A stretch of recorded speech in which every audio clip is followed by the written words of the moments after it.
न समेज के भितरिया ओहो गजबे लागता देहिया बगोरो पे तेल बाटे करिया बेरी बेरी तक न समेज के भितरिया देखला में केहू के दिक्कत नइखे झूठ बोला तारू की हकीकत नहीं हतो दूरी तोहरा जोबन के निकट ओढ़नी टिकत नइखे हकीकत नहीं हतो कौन सुगा बाटे फल चिखत ओढ़नी टिकत नइखे हकीकत नहीं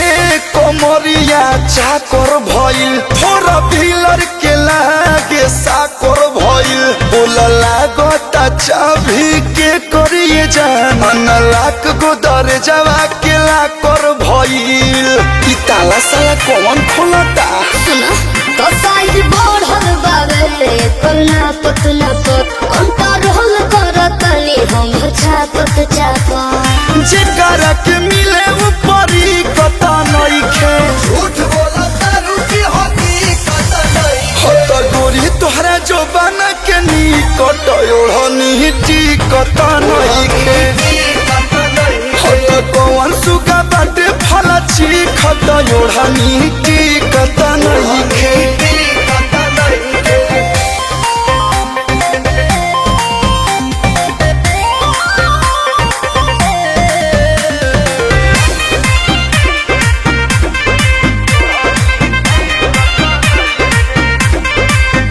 चेहरा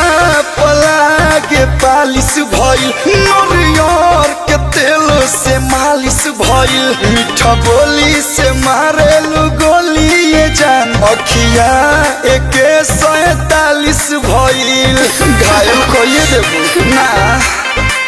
हाँ कोनो भीतर से बाली बारूद जैसन बाकी बॉडी बसुधा के दूध जैसन पियले बजावन ही कता नइखे झूठ बोला तारू की हकीकत नहीं हतो दूरी तोहरा जोबन के निकट ओढ़नी टिकत नइखे हकीकत नहीं हतो कमन सुगा बाटे फल चिखत ओढ़नी टिकत